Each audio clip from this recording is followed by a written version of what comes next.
বদরের প্রান্তরে যুদ্ধ হবে, রাসূলুল্লাহ সাহাবায়ে কিরামদেরকে রেডি করেছেন। কিন্তু এই যুদ্ধটা বড় মারাত্মক, এই জিহাদ বড় মারাত্মক। জিহাদ হবে, চাচার বিরুদ্ধে ভাতিজা জিহাদ করবে, বাপের বিরুদ্ধে সন্তান অস্ত্র ধারণ করবে, ভাইয়ের বিরুদ্ধে ভাই অস্ত্র ধারণ করবে। কোন জায়গায়? বদর। মক্কা থেকে যারা আসতেছে সব চাচা ভাই মামু খালু এরা আসতেছে, আপন আপন লোকের আপন লোকের বিরুদ্ধে অস্ত্র ধারণ করবে। এটা কি সহজ? কোন এটা কি সহজ? রাসূলুল্লাহ যুদ্ধের কথা মানুষকে বুঝাচ্ছেন, একটু ইতস্তত করছেন। হযরত রাসূল পাক সাল্লাল্লাহু আলাইহি ওয়াসাল্লাম যুদ্ধের কথা সাহাবায়ে কিরামদের সামনে পেশ করতেছেন আর একটু ইতস্তত করতেছেন। এই কঠিন যুদ্ধে সাহাবীরা কিভাবে মেনে নেবে? রাসূলের মনের অবস্থা বুঝতে পেরে হযরত মিকদাদ রাদিয়াল্লাহু তাআলা আনহু বর্ষিয়ান সাহাবী তিনি দাঁড়ায় গেলেন। তিনি দাঁড়ায় বলছেন, ইমদি বিনা ইয়া রাসূলুল্লাহ হাইসু মা তাশা। হে রাসূল, আপনি আমাদেরকে নিয়ে চলুন আল্লাহ যেদিকে আপনাকে যেতে বলে। হাইসু মা তাশা আয় হাইসু মা আমারাকাল্লাহ, যেদিকে আল্লাহ আপনাকে যেতে বলেন আমাদেরকে নিয়ে আপনি সেদিকে চলেন। ইন্না লা নাকুলু লাকা কামা ক্বালা বানু ইসরাঈল লিমূসা আলাইহিস সালাম ইযহাব আনতা ওয়া রাব্বুকা ফাকাতিলা ইন্না হাহুনা কাঈদুন। আমরা মুসা আলাইহিস সালামের উম্মতের মতো বলবো না যে হে মুসা তুমি আর জিবরাইল আর তোমার আল্লাহ যুদ্ধ করো, আমরা ঘরে বসে আরাম করি। এই কথা আমরা বলবো না হুজুর। বাল ইযহাব আনতা ওয়া রাব্বুকা ফাকাতিলা ইন্না মাআকুমা মুকাতিলুন। হে রাসূল, বরং আমরা বলবো আপনি যুদ্ধ করুন, আপনি আমাদের নিয়ে চলুন, আমরা লড়বো আপনার সাথে কাফেরদের বিরুদ্ধে। ততক্ষণ পর্যন্ত লড়বো মা দামাত আইনু মিন্না তাতাররাফ। ও রাসূল, যতক্ষণ আমাদের চোখের একটা পাতাও নড়ে ততক্ষণ আপনার সাথে আমরা লড়বো। সুবহানাল্লাহ। মানে জীবন যতক্ষণ আছে আপনার সাথী হয়ে কাফেরদের বিরুদ্ধে লড়তে থাকবো। হুজুর খুব খুশি হয়ে গেল। হুজুর কি হলেন? দারুণ খুশি হয়ে গেল। আল্লাহ নবী খুশি হয়ে বললেন, ও সাহাবীরা, তোমাদের মানসিক অবস্থা যখন এই কুবু বিনা ইলা জান্নাতিন জান্নাতুন আরদুহা কারদিস সামাওয়াতি ওয়াল আরদ। ও সাহাবীরা, তোমাদের মানসিকতা যখন এমন, তখন আমার সাথে তোমরা দাঁড়াও, আমার সাথে ওঠো, আমার সাথে চলো জান্নাতের দিকে। রাসূলুল্লাহ বলছেন আমার সাথে চলো বেহেশতে। কোন বেহেশত? এমন বেহেশত যে বেহেশতের বিশালতার প্রশস্ততা ওই বিশাল আকাশ আর জমিনের চাইতেও বেশি। এই বিরাট জান্নাতের দিকে চলো আমার সাথে। ফাকামা উবাইদ বিন হামাম ওয়া কানা ইয়াকুলু তামার।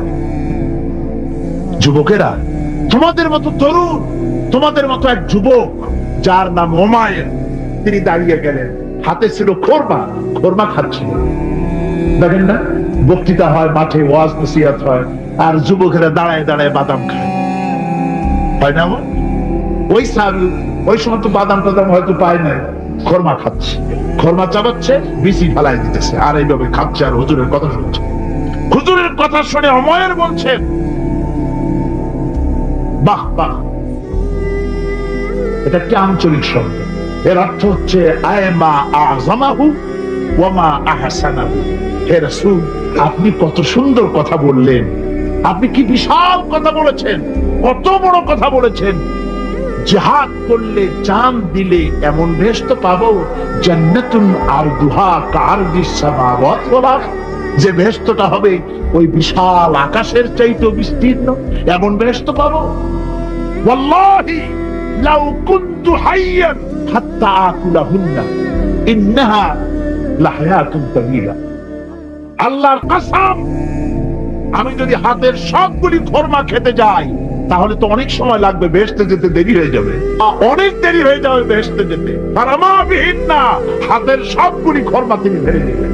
ও যুবকেরা, হযরত ওমর তোমার মতো যুবক খোরমা খাওয়া সহ্য করলেন না আল্লাহর জান্নাতে যাওয়ার লোভে, জান্নাতে যেতে দেরি হয়ে যাবে, আল্লাহর সঙ্গে দিদার করতে দেরি হয়ে যাবে। এই মনে করে হাতের খোরমাগুলি ফালায় দিলেন, জিহাদের ময়দানে ঝাঁপায় পড়লেন।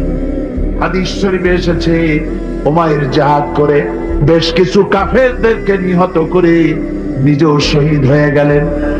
রাসূলুল্লাহ বদরের শাহাদাতের জানাজা করার সময় একজন সাহাবী বলেছিলেন, হুজুর এই সেই উমাইর, আপনি যখন বেহেশতের কথা বলছিলেন, খোরমাগুলি খাওয়ার তর সহ্য হয় নাই বেহেশতে যাওয়ার জন্য, এই সেই উমাইর। আল্লাহর নবী উমাইরের কাছে দাঁড়ায় আঙ্গুল দিয়ে তার শরীরের দিকে দেখায় বললেন, ইন্নাকা মিন আহলিহা। ও যুবক, যেই বেহেশতের জন্য খোরমা খাওয়ার সময় তুমি পাও নাই, আমি নবী সাক্ষী দিচ্ছি তুমি অবশ্যই সেই বেহেশতের অধিবাসী। ওই বেহেশত তোমার জন্য। সুবহানাল্লাহ। আমার ভাইরা, কিয়ামতের দিন এই জান্নাত আল্লাহ রাব্বুল আলামিন দান করবে ওই সব লোকদের জন্য যারা জান দিবে, মাল দিবে, রক্ত দিবে আল্লাহর দ্বীনের জন্য। কিসের জন্য? আল্লাহর দ্বীন কায়েমের জন্য। যারা জান মাল লক্ষ করে দেবে, জীবনকে উৎসর্গ করে দেবে, তাদের জন্য আল্লাহ পাক এই বিরাট নিয়ামত রেখেছেন।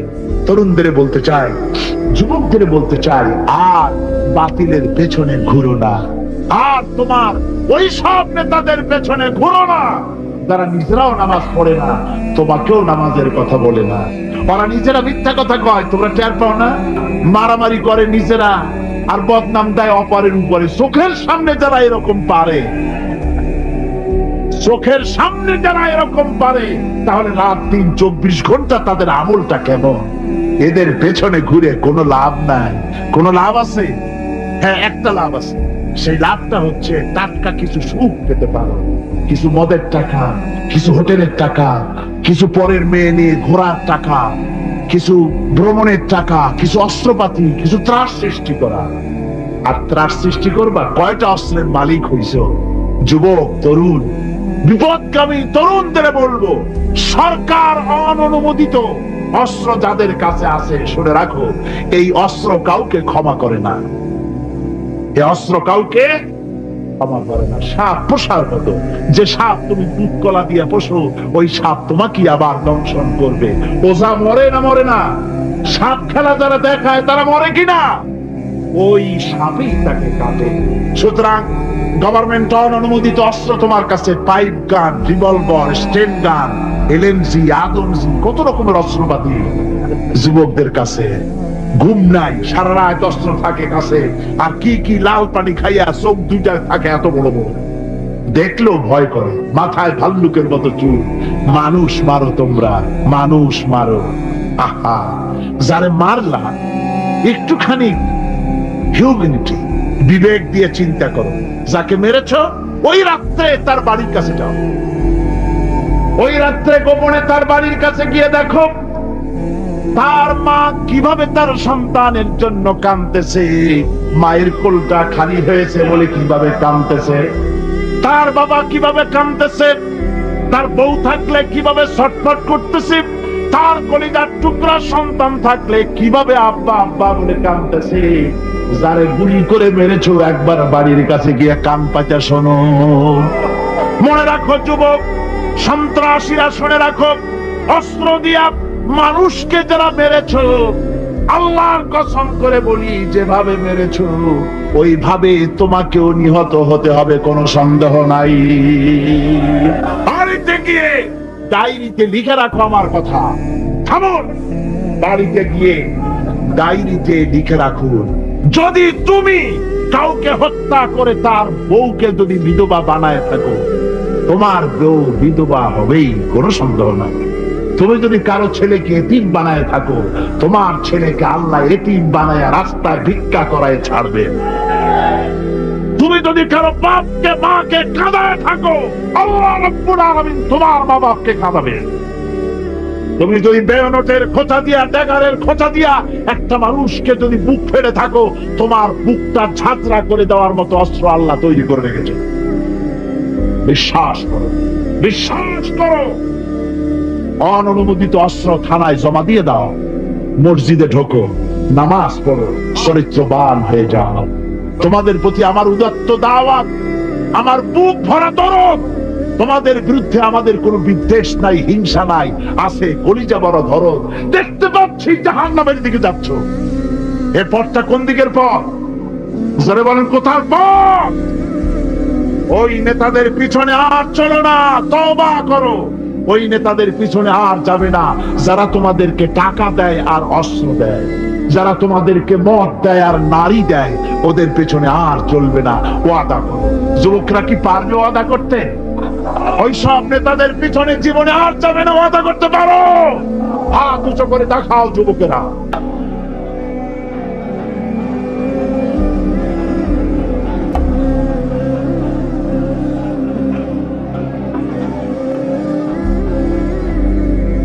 সুতরাং ইসলামকে জমিনে টিকিয়ে রাখার জন্য চাই সংগ্রাম।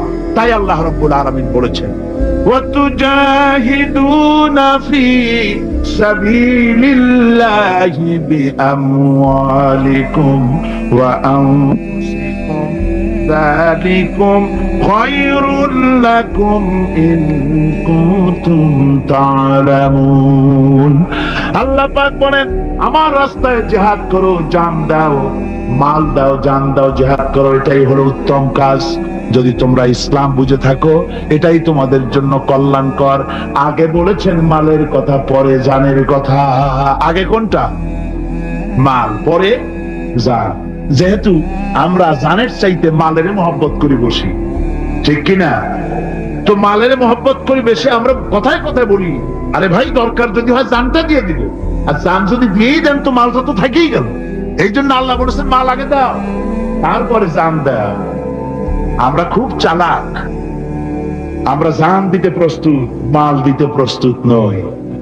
একবার একটা লোক যাচ্ছে রাস্তা দিয়ে, সাথে তার প্রিয় কুকুর। কুকুরটা জিহ্বা বেরিয়ে গেছে, মরে যাচ্ছে। কুত্তার মালিক কাঁদতেছে। একজন লোক এসে বলে, ভাই তুমি কাঁদো কেন? কয় যে আমার এই কুত্তাটা খুব প্রিয় কুকুর, কুকুরটা মরে যাচ্ছে তাই কাঁদছে। কুকুর মরে কেন? কয় কুকুরটা মরতেছে 3 দিন ধরে আমি কোনো খাবার তাকে দিতে পারিনি, সেই জন্য কুকুরটা মরছে। আচ্ছা, হোক কুকুর, তবু তো আল্লাহর সৃষ্ট এক প্রাণী, কি খেতে দেওয়া যায়? এদিক ওদিক তাকায় দেখে কুকুরের মালিকের কাছেই রয়েছে একটা পোটলা। কয় মিয়া তোমার এই পোটলার মধ্যে কি? কয় পোটলার মধ্যে হালুয়া আর রুটি। তোমার পোটলার মধ্যে হালুয়া আছে, রুটি আছে, কুত্তা মরে ক্ষুধার জ্বালায় তুমি খালি কান্দো, ওর থেকে এক টুকরো রুটি দিলেই তো কুত্তা বাঁচে। কুত্তার মালিক বলছে, মিয়া সাহেব ওই সব ফতো আমারে শুনেন না, এগুলো আমি খুব জানি। রুটি আর হালুয়া দিলেই তো আমার পয়সা খরচ হবে, ওর দরদে যে কাঁদতেছি এর জন্য তার পয়সা খরচ হচ্ছে। আমাদের অবস্থা কিন্তু তাই হয়েছে। ইসলাম বিদায় হয়ে যায়, যাক না, কিন্তু আমি কাঁদবো, পয়সা দিব না। রাসূলের করুণ ঘটনাগুলি শুনে চোখের পানি ফেলবো, কিন্তু এই করুণ ঘটনা কেন ঘটলো সেই ময়দানে আমরা পা ফেলবো না। এরকম একটা অ্যাটিটিউড, এ ধরনের একটা মেন্টালিটি আমাদের মধ্যে গ্রো করেছে, ঠিক কিনা? আমার ভাইয়েরা, মাল দিতে হবে, জান দিতে হবে, সবকিছুকে উৎসর্গ করে দিতে হবে আল্লাহর দ্বীন প্রতিষ্ঠার জন্য। যার পয়সা আছে, পয়সা দিয়ে কি করবেন যদি আল্লাহর দ্বীন এ জমিনে কায়েম না হয়? আল্লাহর দ্বীন কায়েম না হলে অসত্য, বদমাশি, শয়তানি, সব রকমের অন্যায় কাজ দিয়ে ভরে যাবে দেশ। ক্রমান্বয়ে অশান্তির দিকে যাবে, শান্তি আসবে কেবলমাত্র ইসলাম প্রতিষ্ঠা হলে পরে। আমাদের অবস্থা হলো যে আমরা ওই কুফাবাসীদের মতো। কুফাবাসীরা হযরত ইমাম হোসেনের জন্য দারুণ ভাবে কেঁদেছে, ঠিক কিনা? কুফাবাসীরা ইমাম হোসেনকে দাওয়াত দিছিল কারা? কুফাবাসীরা। অনেকগুলি চিঠি তারা লিখছে। কুফাবাসীরা ইমাম হোসেনকে ভালোবাসতো, দাওয়াত দিয়েছে, তার জন্য কেঁদেছে।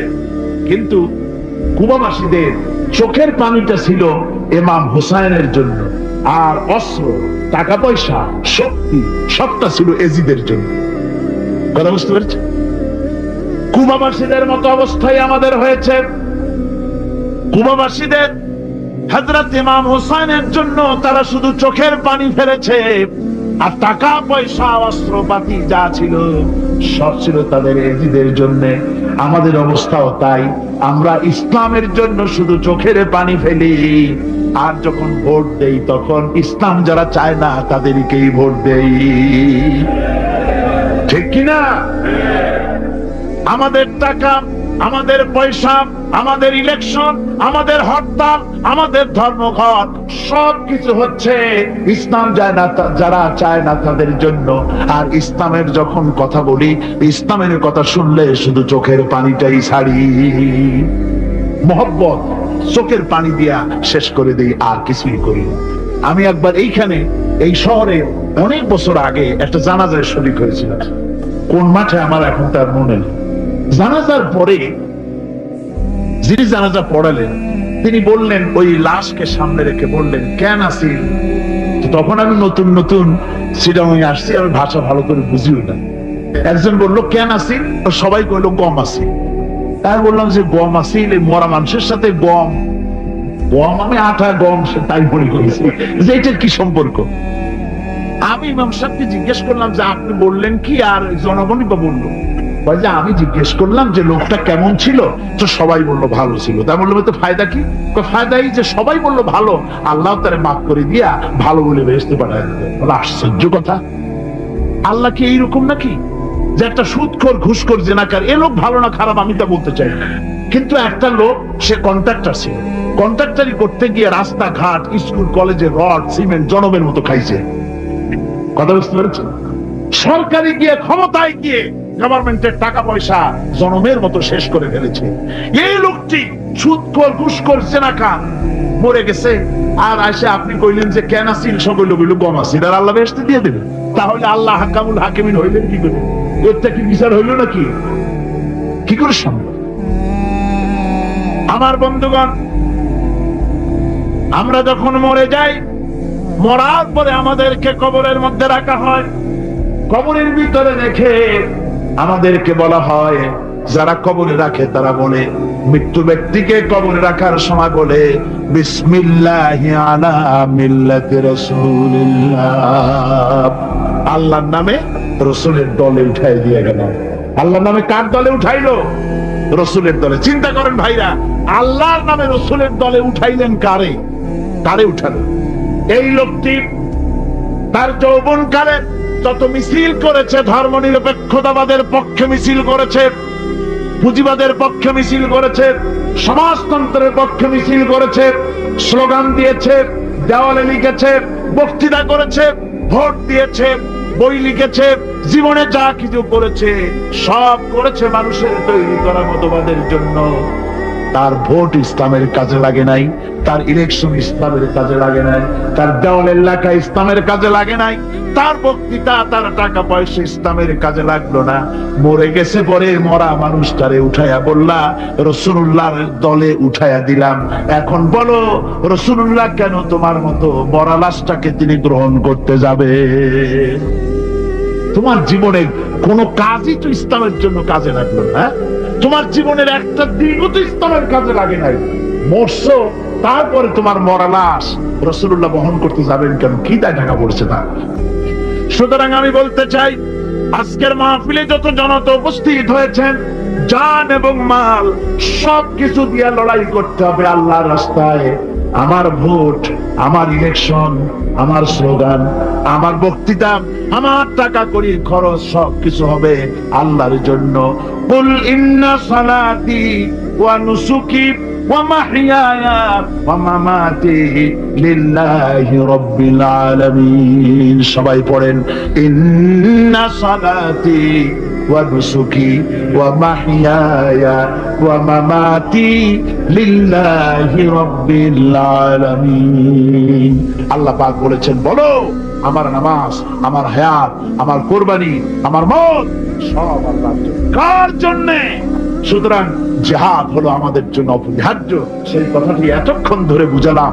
বিশ্ব মানবতার মুক্তি, নারীর মুক্তি, শ্রমিকদের মুক্তি, মানুষের মুক্তি, গরিবের মুক্তি, শ্রমিকের মুক্তি, বিশ্ব মানবতা, নির্যাতিত মানবতার মুক্তি আসতে পারে কেবলমাত্র জিহাদের মাধ্যমে। আল্লাহর দ্বীন প্রতিষ্ঠা করে মানুষের মুখে হাসি ফুটানো যেতে পারে। আর কোন পথ আছে? আর কোন পথ নাই। আল্লাহ যেন এই রাস্তায় এই জিহাদের রাস্তায়, দ্বীন প্রতিষ্ঠার রাস্তায় আমাদেরকে সক্রিয়ভাবে অংশগ্রহণের তৌফিক দেন। সবাই বলুন আমিন। সবাই বলুন আমিন। আপনারা ইউসুফ ইসলামের নাম শুনেছেন, ইউরোপের পপ সিঙ্গার, মেগা স্টার বলা হয় তাকে। চট্টগ্রামেও আসছিলেন। হযরত মাওলানা শামসুদ্দিন সাহেব বলছেন তিনি চিরমঙ্গের ছিলেন এবং সমাজ কল্যাণের পক্ষ থেকে তাকে সম্বর্ধনা দেওয়া হয়েছিল। তার নাম ছিল ক্যাটস স্টিভেন। তিনি ইসলাম কবুল করলেন, মুসলমান হয়ে গেলেন। আমি একসঙ্গে কয়েকটি প্রোগ্রাম তার সাথে আমার হয়েছে। একবার তিনি লন্ডনে এক জায়গায় বক্তৃতায় বললেন, তিনি বহু বছর আগে মুসলমান হয়েছেন এবং ইসলামের জন্য যথেষ্ট খেদমত তিনি করেছেন, করছেন।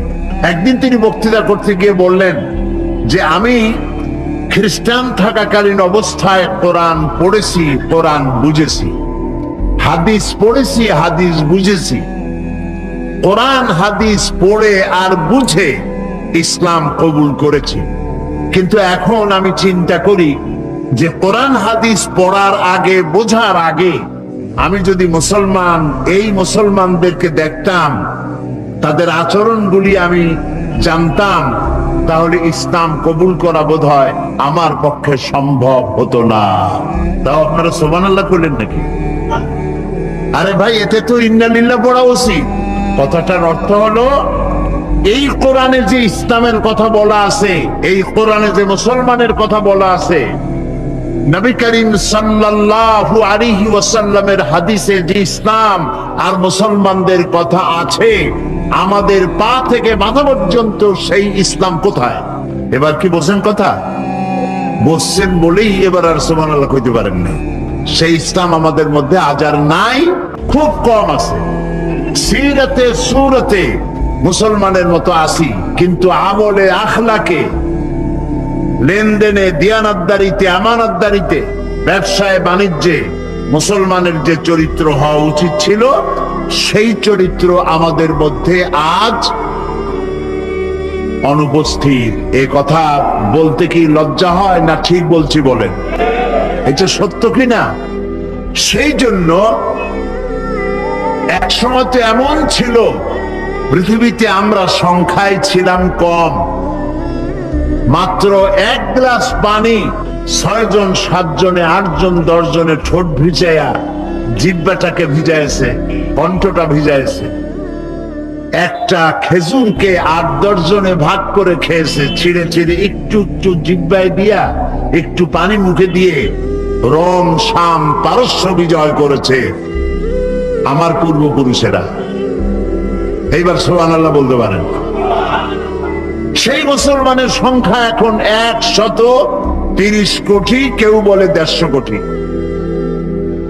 যেটা কইয়ে আপনি আনন্দ পান, 130 কোটি পাথরের টুকরা এক জায়গায় করলে তাও একটা বড় পাহাড় হয়, শক্তি হয় তার। সেই শক্তি দিয়ে একটা কোনো কিছুর মোকাবেলা করা যায়। 130 কোটি সমুদ্রের ঢেউ যদি একটার পর একটা আসে, উপকূল ভেঙে চুরে চুরমার করে দেওয়া যায়। কিন্তু 130 কোটি মুসলমান আজ 130 কোটি মুরগির ডিমের মতো হয়ে গেছে।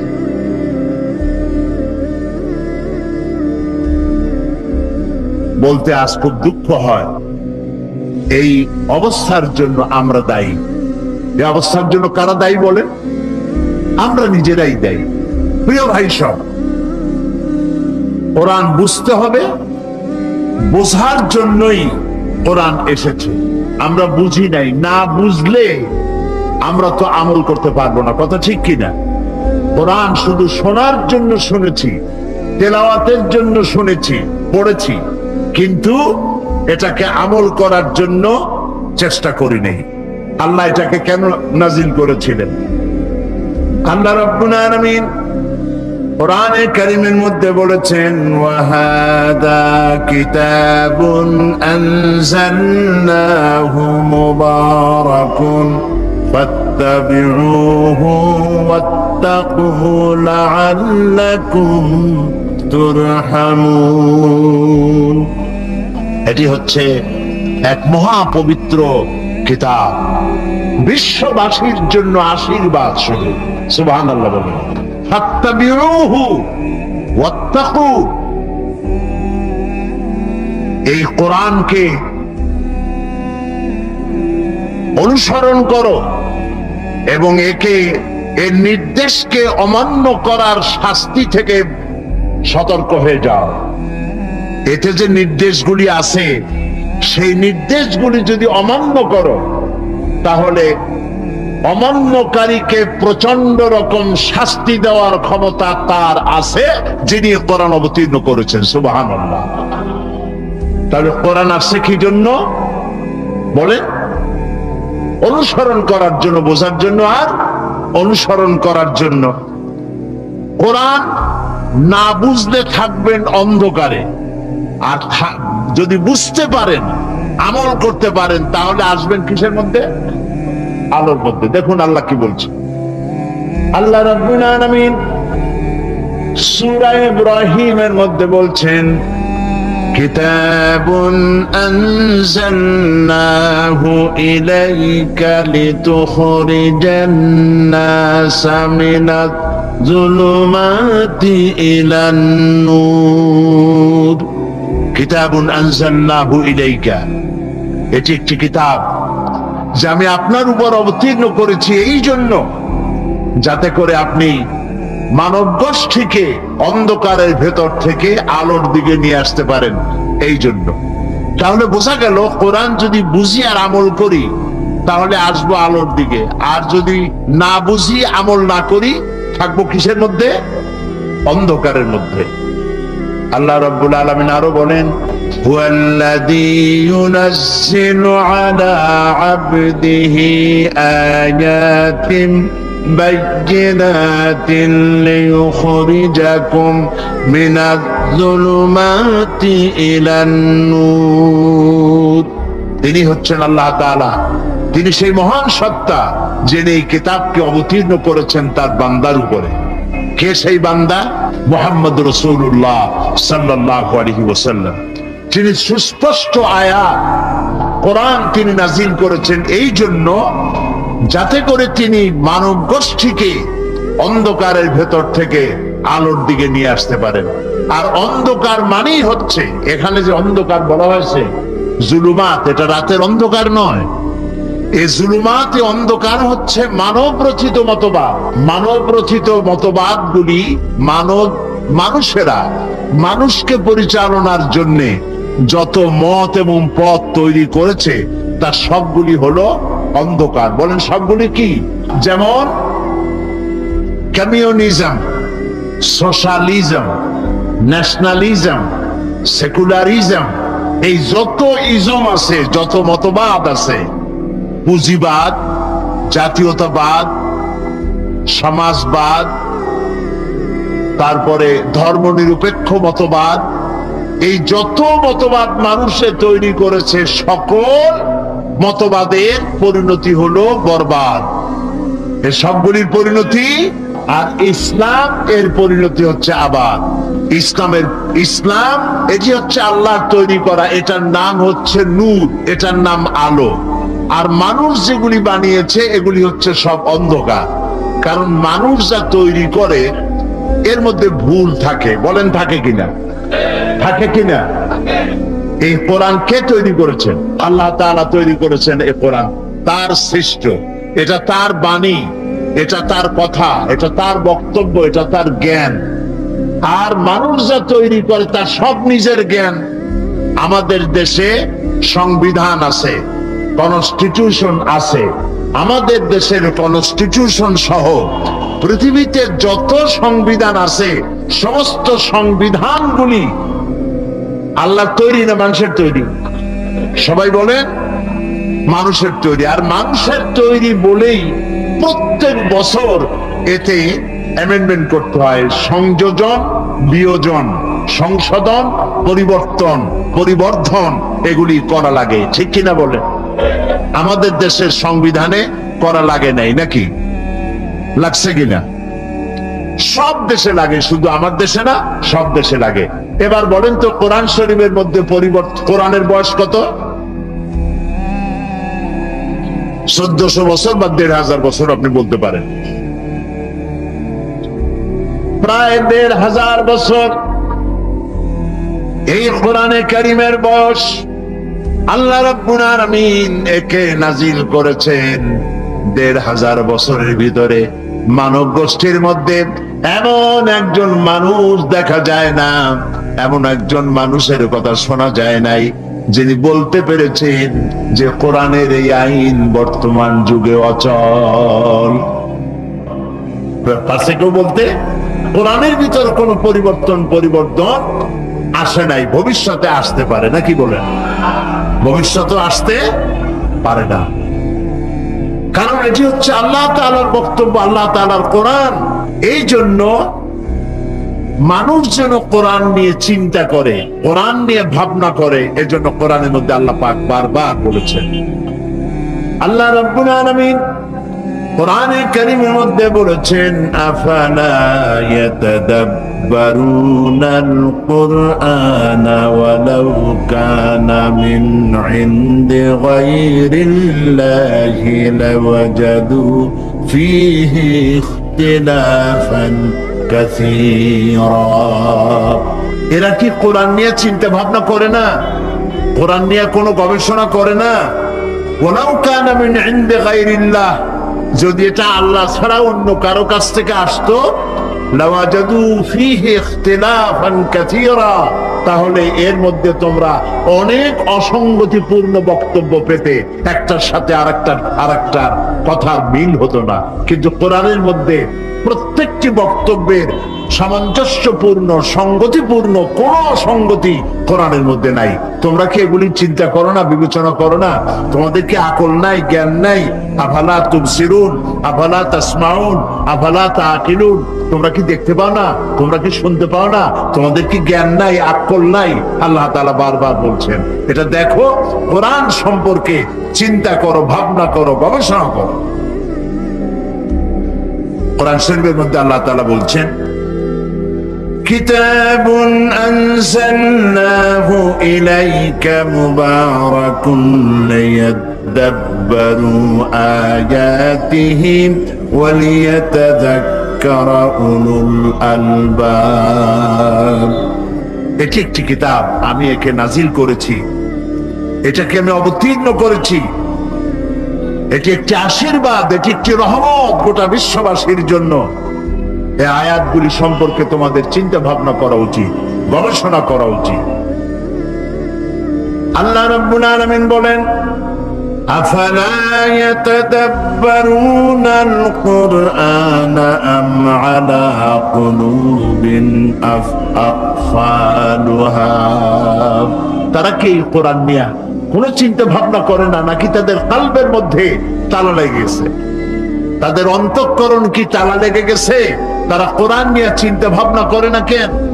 আল্লাহ তাআলা কোরআন নিয়ে গবেষণা করার জন্য বলেছেন, চিন্তা ভাবনা করো, গবেষণা করো, কি নিয়ামত আল্লাহ তাআলা তোমাদেরকে দান করেছেন। আমি শুরুতেই বলেছি, এ কোরআন নাজিল করেছেন যিনি, তিনি হচ্ছেন রহমান।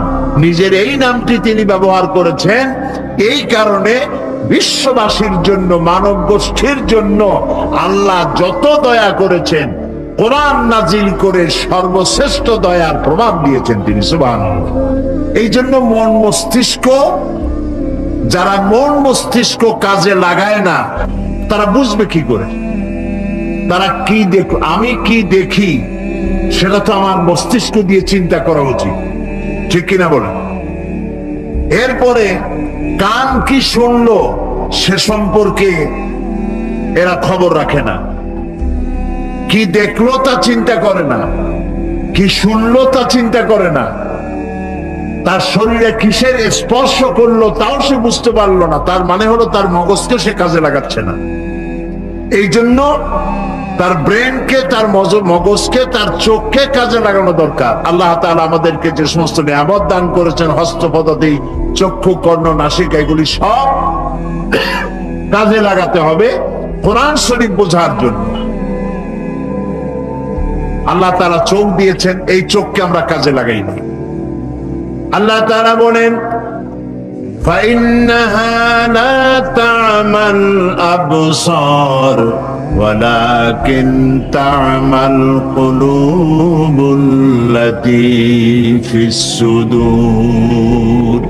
আল্লাহ তাআলা বলছেন এদের যে বাহ্য দৃষ্টি আছে, এই চোখ তাদের নষ্ট হয় নাই, কিন্তু ভেতরের চোখ, অন্তঃকরণের চোখের উপরে পর্দা পড়ে গেছে, তালা লেগে গেছে। সেই জন্য কোরআন সম্পর্কে চিন্তা ভাবনা করে না, কোরআন সম্পর্কে ধারণা তাদের নাই। কোরআনকে তাবিজের কিতাব মনে করা হয়, কোরআনকে তদবিরের কিতাব মনে করা হয়, কোরআনকে শুধু তেলাওয়াতের কিতাব বলা হয়, অথচ এই কোরআন শরীফ একটি জাতি গঠন করেছিল। সুবহানাল্লাহ। আল্লাহ তাআলা এই মানুষের প্রতি যত দয়া করেছেন, সব থেকে বড় দয়া করেছেন কোরআন দিয়ে। মানুষের চোখ দিয়েছেন, মুখ দিয়েছেন, কান দিয়েছেন, নাক দিয়েছেন, চলার ব্যবস্থা করেছেন, আকাশ থেকে বৃষ্টি দিয়েছেন, জমিন ভিজাইয়া ফসল উৎপাদন করে দিয়েছেন, খাবার দিয়েছেন, পরার দিয়েছেন, যৌবন দিয়েছেন, বিয়ে দিয়েছেন, বাচ্চা হয়েছে, ক্ষমতা দিয়েছেন। যা করেছেন আল্লাহ তাআলা এই পৃথিবীর মানুষের জন্য, তার মধ্যে সর্বশ্রেষ্ঠ দয়া যেটা করেছেন তার নাম কোরআন শরীফ দিয়ে দয়া করেছেন বেশি। কোরআনে কারীমের সূরা আর রহমান দেখুন, শামসু ওয়াল কমারু বিহুসবান ওয়ান নাজমু ওয়াশ শাজারু ইয়াসজুদান والسماء رفعها ووضع الميزان ألا تطغوا في الميزان وأقيموا الوزن بالقسط ولا تخسروا الميزان والأرض وضعها للأنام فيها فاكهة والنخل ذات الأكمام والحب ذو العصف والريحان فبأي آلاء ربكما تكذبان صدق الله العظيم সূরা আর রহমান। এখানে আল্লাহ তাআলা বলতে পারতেন আর রাজ্জাক আল্লামাল কোরআন, এই কোরআন তিনি নাজিল করেছেন যিনি রিজিক দাতা, অথবা আল্লাহ তাআলা তার যে কোনো সিফাতি নাম এখানে ব্যবহার করতে পারতেন। তা না করে তিনি বলেছেন আর রহমান আল্লামাল কোরআন। এই কোরআন শরীফ যিনি শিক্ষা দিয়েছেন তিনি হচ্ছেন রহমান, তিনি দাতা, তিনি দয়ালু। তার মতো দয়া আকাশেও কারো নাই, জমিনেও কারো নাই। ওয়া রাহমাতি ওয়াসআত কুল্লা শাই, আমার রহমত গোটা পৃথিবী পরিব্যাপ্ত করে রেখেছে। সুবহানাল্লাহ। মায়ের বুকের মধ্যে দুধ সৃষ্টি হয়ে আল্লাহর রহমত, আল্লাহর দয়া মায়ের বুকের ভিতরে দুধের আকার ধারণ করে বাচ্চার জীবন রক্ষার ব্যবস্থা হয়েছে। আল্লাহর রহমত পাথরের বুক চিরে ঝর্ণা ধারা হয়ে মানুষের পিপাসা নিবৃত করেছেন। আল্লাহর রহমত মরুভূমির ভেতরে পান্থবাদক গাছ তৈরি হয়ে মানুষের পিপাসা নিবৃত্ত করেছে। আল্লাহ তাআলার রহমত গোটা বিশ্বের সর্বত্র এই রহমত ছেয়ে আছে। তার রহমতের কোনো শেষ নাই, কোনো কুল নাই, কোনো কেনারা নাই। এই রহমত তো আল্লাহ তাআলা মানুষকে পানি দিবেন, সে পানির মধ্যে কুয়া হইলে সার্থ, সে পানির জন্য পুকুর হইলে সার্থ। কিন্তু আল্লাহ পুকুর কুয়া শুধু বানান নাই, পানির জন্য বিশাল জলাধার সমুদ্র তৈরি করেছেন, এবং সেই সমুদ্র তৈরি করে শেষ করেন নাই, নদী বানাইছেন। নদীর থেকে খাল বানাইয়া মানুষের দরজা পর্যন্ত পানি পৌঁছায় দিয়েছেন। মাটির তলের মধ্যে মাটির পরতে পরতে পানি রেখেছেন। পানি এক জায়গায় জমা করা দয়ার প্রমাণ নয়। দয়ার প্রমাণ হলো পানিটা প্রাণী জগতের ঘরে ঘরে পৌঁছে যাওয়া, তাতেও পাচ্ছে কিনা। সেজন্য আল্লাহ রাব্বুল আলামিন তার এত বিশাল দয়া যে সেই দয়া বৃষ্টির ফোঁটা ফোঁটা বিন্দু হয়ে আকাশ থেকে নাজিল হয়ে উর্ধ্ব দেশ থেকে সেই বৃষ্টির কণা কণা, বৃষ্টির ফোঁটা ফোঁটা নাজিল হয়ে পৃথিবীর কোথায় কোন শুকনো বালুকণা আছে সেগুলিকে দেখে দেখে সিক্ত করে দিয়ে ভিজায় দিয়ে গোটা পৃথিবীকে ফসল ধারণের উপযোগী আল্লাহ তাআলা করে দেন। তিনি সেই রহমান। এই যে দয়া আল্লাহ তাআলা করেছেন, তার দয়ার মধ্যে শ্রেষ্ঠ দয়া হচ্ছে যে তিনি কোরআন দিয়েছেন। সুবহানাল্লাহ। এর থেকে বড় দয়া আর কিছু হতে পারে না। মহাগ্রন্থ আল কোরআন মানুষের সৌভাগ্যের চাবিকাঠি।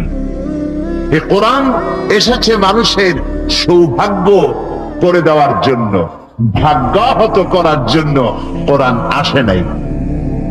আল্লাহ রাব্বুল আলামিন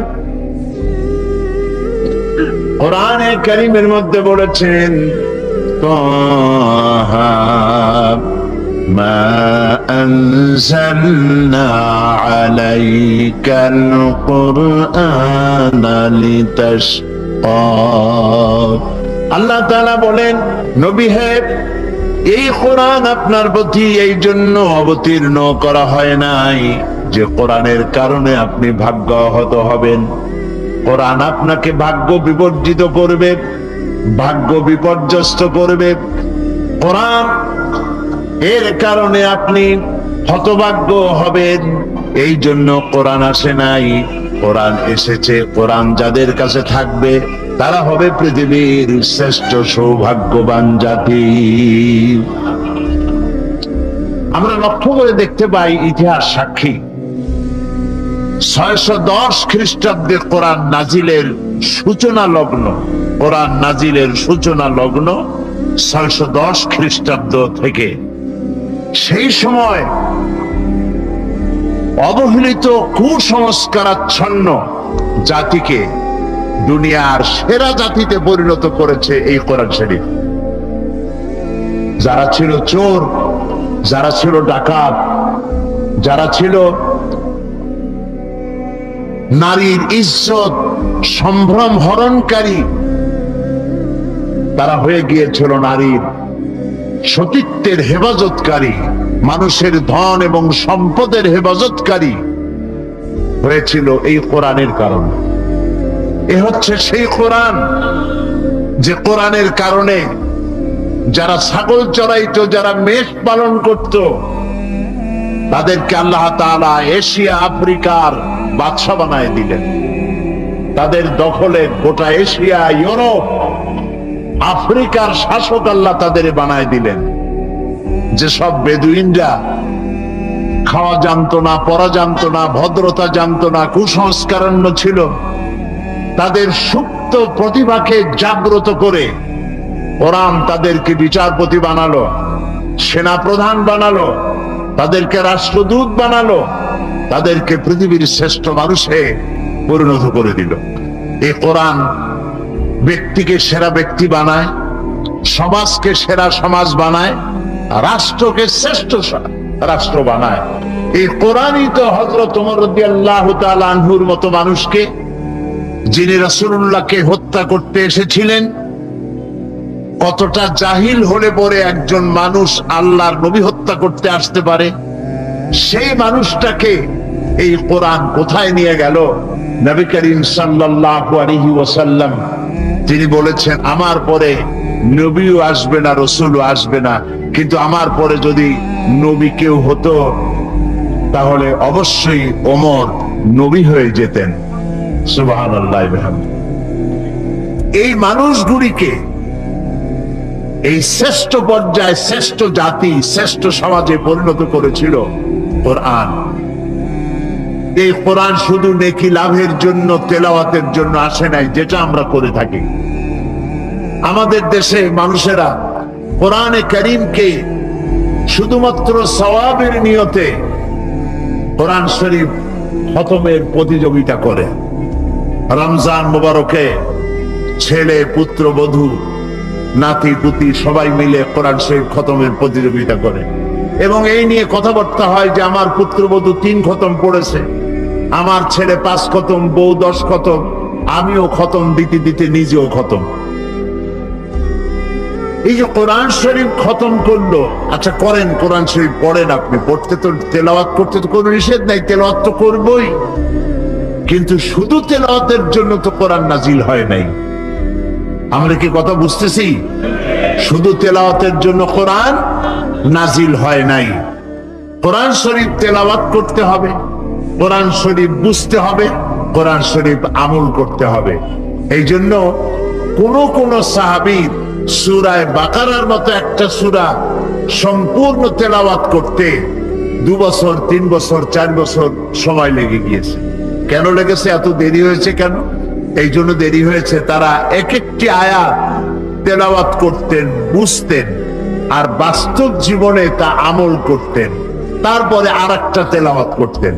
এই জন্য সাহাবায়ে কেরাম যখন জমিনের উপর থেকে হেঁটে যেতেন তখন মনে হতো যেন জীবন্ত কোরআন হেঁটে যাচ্ছে। আজকে আমাদের দেখলে কি তা মনে হয়? বলেন, আজকে আমাদের দেখলে কি তা মনে হয়? আমাদের দেখলে তা মনে হয় না। আপনারা নিশ্চয়ই জানেন, আমি কথা অনেকবার বলেছি, আমাদের দেশের কলেজ আছে, বিশ্ববিদ্যালয় আছে, মাদ্রাসা আছে, এর অনেকগুলি সিলেবাস আছে, সিলেবাসে অনেক বই আছে। এই সিলেবাসের হাজারো বই দিয়ে, সিলেবাসের অনেকগুলি বই দিয়ে মানুষেরা যে পরীক্ষা দিল অনেক সাবজেক্টের উপরে, তা দিয়ে কি তৈরি হলো? কলেজ বিশ্ববিদ্যালয়গুলি আমাদেরকে কি উপহার দিল? এবার দেখেন, নবী করিম সাল্লাল্লাহু আলাইহি ওয়াসাল্লাম তারও একটা বিশ্ববিদ্যালয় ছিল। আমি আমার ভাষায় বলি, সেই বিশ্ববিদ্যালয়ের নাম হলো আল হেরা ইউনিভার্সিটি। সেই আল হেরা ইউনিভার্সিটির চ্যান্সেলর যদি হন আল্লাহ রাব্বুল আলামিন, তাহলে এর ভাইস চ্যান্সেলর ছিলেন মুহাম্মদুর রাসূলুল্লাহ সাল্লাল্লাহু আলাইহি ওয়াসাল্লাম। আর ছাত্র দেখেন, এই বিশ্ববিদ্যালয় থেকে ছাত্র তৈরি হলেন আবু বকর, ওমর, ওসমান, আলী, আবু উবাইদা ইবনুল জাররাহ, জুবাইর ইবনুল আওয়াম, আব্দুর রহমান বিন আউফ, আবু মুসা আশআরী রিদওয়ানুল্লাহ তাআলা আলাইহিম আজমাইন। এই যে লোক তৈরি হলো, তাম পৃথিবীর সমস্ত বিশ্ববিদ্যালয়গুলি একত্রিত হয়ে যদি প্রচেষ্টা করে একজন ওমর, তারা কি বানাতে পারবে? কখনো সম্ভব না, যেহেতু এটা আল্লাহর কালাম দিয়ে তৈরি হয়েছিল। আর এখন সেই আল্লাহর কালাম থেকে আমরা মানুষকে না নিজেরা বুঝতেছি, না নিজেরা এটাকে আমল করতেছি।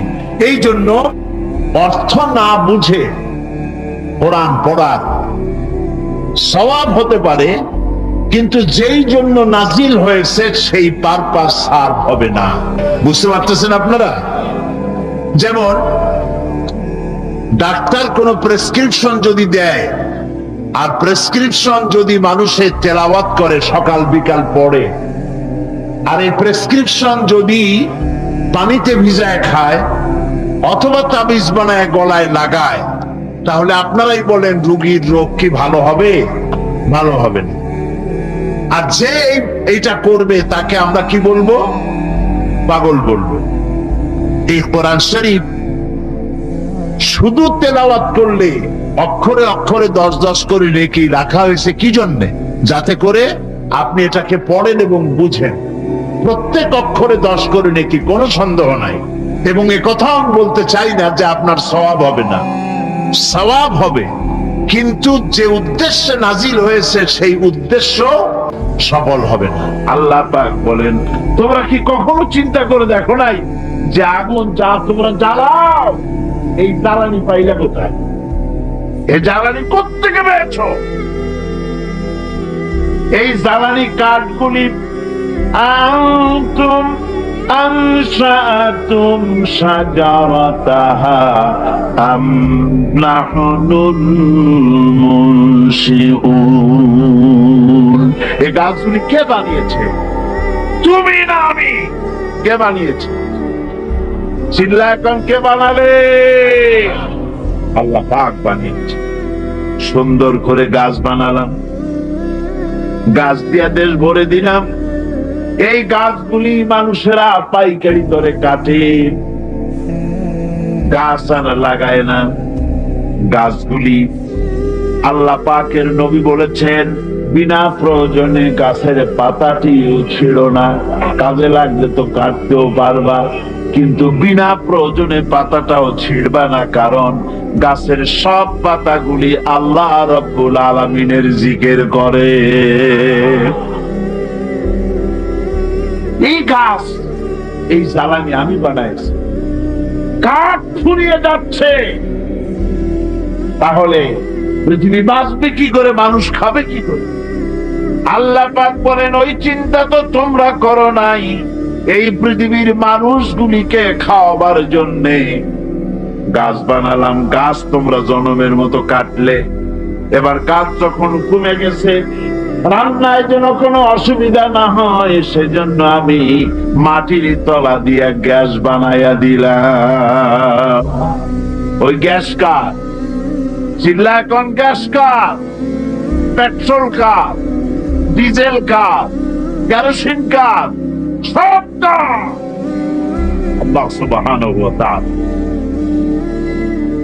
আল্লাহ পাক বলেন এইভাবে করে আমি রব্বুল আলামিন খাওয়া পড়ার ব্যবস্থা করে দিলাম। আমি সেই আল্লাহ, আমার নাম আল্লাহ। নাম কি? আমার উপরে ঈমান আনো। ঈমান আল্লাহ আছেন এতটুকুন কথাই যথেষ্ট নয়। পূর্ব পশ্চিমে মাথা যতই ঘুরাও না কেন, ওটাই তোমাকে কল্যাণ আনবে না। কল্যাণ আনবে আল্লাহর জাতের উপরে পরিপূর্ণ ঈমান আনা লাগবে। আমার বন্ধুগণ, আল্লাহ রাব্বুল আলামিন বলেছেন হে মানুষ, কে তোমাকে তোমার এই মহামান্বিত সম্মানিত এই প্রভুর ইবাদত থেকে, গোলামি থেকে কে ফিরিয়ে দিল? কোথায় যাচ্ছ, কোথায় ফিরছ? ফিরে আসো, আল্লাহ আছেন, এটা বিশ্বাস করতে হবে। এটা হলো প্রথম বিশ্বাস। ঈমানের সবচাইতে বড় কথা হলো আল্লাহর প্রতি ঈমান আনা। এই আল্লাহর প্রতি ঈমান আনতে হলে শর্ত কয়টা? জোরে বলেন কয়টা? চারটা। তার শুনলেন কয়টা? একটা। বিজ্ঞানীরা চাঁদে গিয়েছেন, সেই চাঁদের থেকে মাটি আহরণ করে নিয়ে এসেছেন। সেই মাটি যেখানে রেখেছে সেখানে লেখা আছে টাচ মুন, চাঁদের মাটি স্পর্শ করো। আমি একটু হাত দিলাম, আমার কাছে মজাই লাগলো যে মরতে বসে আমি মহাশূন্যের চাঁদের মাটিতে হাত দিয়ে দেখলাম, ভালোই লাগলো। নীল আর্মস্ট্রং যে গাড়িটা নিয়ে চাঁদের উপরে ঘুরেছিলেন, সে গাড়িটাও সেখানে সংরক্ষিত রয়েছে। মাটির ভিতর থেকে সব রকমের খনিজ পদার্থগুলি আলাদা করে চাঁদের সলিড মাটি যেটা, সেই মাটিটা তারা গ্লাস দিয়ে বড় রকমের বক্স তৈরি করে ওর মধ্যে চাঁদের এনভায়রনমেন্ট, চাঁদের পরিবেশ তৈরি করে ওর ভিতরে টমেটো গাছ, ভুট্টা গাছ, ধানের গাছ লাগিয়েছে। আমি দেখে এসছি গাছগুলির চারা এত বড় হয়েছে। ওরা এক্সপেরিমেন্ট করছে যে চাঁদের মধ্যে টমেটো চাষ করা যায় নাকি। আসলে এটা তো সম্ভব, তবে চাঁদে যে মাটি আছে বিজ্ঞানীরা তা প্রমাণ করছেন। আর বিজ্ঞানীরা যত বেশি মহাশূন্য নিয়ে চিন্তা ভাবনা করছে, ততই আকৃষ্ট হয়ে পড়ছে যে নিঃসন্দেহে কেউ আছেন, নইলে এই শৃঙ্খলাপূর্ণ অবস্থা চলতে পারে না। আল্লাহ রাব্বুল আলামিন বলেন তিনি যে আছেন তার জাত, তার অস্তিত্বের প্রমাণ দিতে গিয়ে কোরআন বলে ওয়াল আরদা মাদাদনাহা ওয়া আনকাইনা ফিহা রাওয়াসিয়া وأنبتنا فيها من كل زوج بهيج আল্লাহ রাব্বুল আলামিন বলেন, আমি জমিনকে বিছায় দিয়েছি আর এর উপরে পাহাড় বিন্যস্ত করে দিয়েছি। জমিনটারে বিছায় দিলাম, জমিনটারে গালিচা বানায় দিয়েছি, জমিন বানায় তাতে আবার ঘাস বানায়েছি, সুন্দর করে গালিচার মতো কার্পেটের মতো সবুজ শ্যামল করে দিয়েছি। এরপরে এর উপরে পাহাড় গুলি দিয়া দিলাম, পাহাড় দিয়া জমিনকে টাইট করে দিলাম। এর ভেতরে চক্ষু উন্মোচনকারী আর উপদেশ অতীব শিক্ষাপ্রদ অনেক কিছুই রয়েছে ওই সমস্ত মানুষের জন্য যারা আমার কাছে সত্যের দিকে যারা প্রত্যাবর্তন করতে চায়, যারা আমার দিকে ফিরে আসতে চায়, তাদের অনেক নিদর্শন এই পৃথিবীর ভিতরে আমি রেখে দিয়েছি। জোরে বলেন সুবহানাল্লাহ। আল্লাহ পাক বলেন, দেখো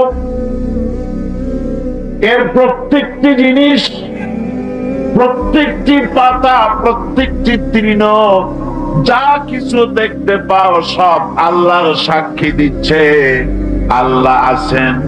আল্লাহ পাক বলেন, একটু তাকাও উপরের দিকে। আওয়ালাম ইয়ারাও ইলা তায়রি ফাওকাহুম সাফাতিন ওয়া ইয়াকবিদনা মা ইউমসিকুহুন্না ইল্লার রহমান। দেখে নাকি তারা পাখিটি কেমন লোক মেলি দুটি লঘু ডানা উড়িয়া বেড়ায় শূন্যের পরে, নাহি তার কোনো মানা। আবার সে ডানা, আবার সে কবু ডানা গুটাইয়া চলে, কিন্তু পড়ে না তবু। বলো কে বা তারে শূন্যে রাখিছে ভিন্ন সে এক প্রভু। লক্ষ্য করে দেখো না যে আকাশে আকাশে মহাশূন্যে পাখিগুলি ওড়ে। একটু দেখো, মানুষ তো খায় জম্মের খাওয়া, শুধু খায়, চিন্তা ভাবনা করে না। একটু চিন্তা ভাবনা করো, একটু গবেষণা করো। পাখিগুলি উঠতে থাকে, উড়বার সময় ডানা এভাবে দোলায়, ঠিক না? আল্লাহ বলেন, দেখো ডানা এভাবে দোলায়। আবার কোন সময় ডানা মুঠি দোলায় না, দুটি ডানা বডির সাথে লাগায় দিয়া সাঁ করে উড়ে যায়।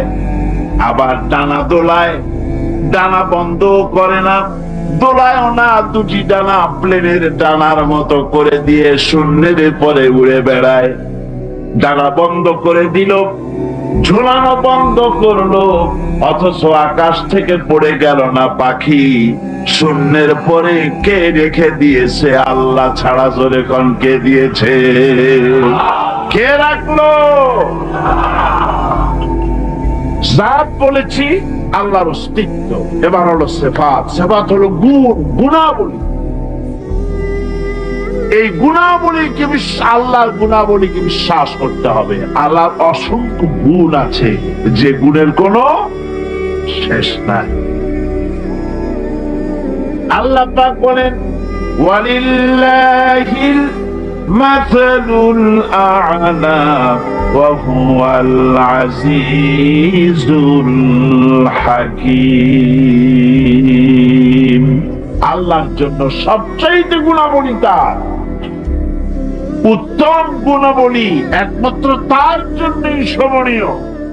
তিনি সকলের উপরে বিজয়ী এবং সর্বজ্ঞ।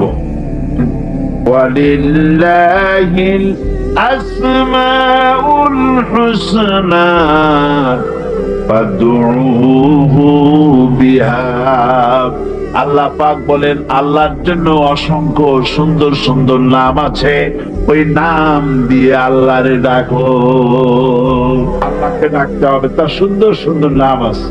আপনি ডাকেন ইয়া আল্লাহ, বলেন ইয়া আল্লাহ, ইয়া রহমান, ইয়া রহিম, ইয়া হাই, ইয়া কাইয়ুম, ইয়া জব্বার, ইয়া সত্তার, ইয়া গফফার, ইয়া মুতাকাব্বির, ইয়া আজিজ। আল্লাহর অসংখ্য নাম রয়েছে, 99টা সুন্দর সুন্দর নাম। আল্লাহ পাক বলেন এই নামে আমারে ডাকো। কিন্তু আমার দেশের এক শ্রেণীর মূর্খ মুসলমান আছে যারা আল্লাহরে বাদ দিয়া ইয়া আব্দুল কাদের শাইয়ান লিল্লাহ, হে আব্দুল কাদের জিলানী আমারে কিছু দাও, জোরে কর নাউজুবিল্লাহ, জোরে বলেন নাউজুবিল্লাহ। আমার ভাইরা, আল্লাহর সিফাত, আল্লাহর গুণাবলী এর কোনো শেষ নাই।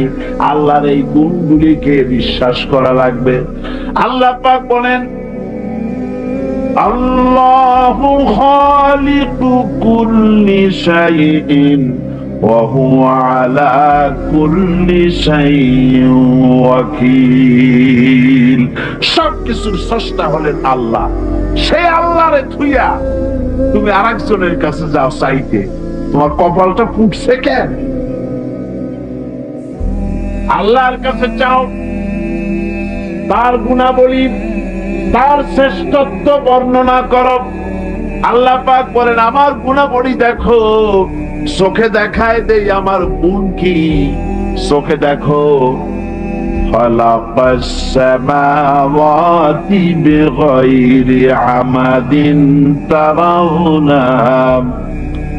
তুমি কি লক্ষ্য করে দেখো না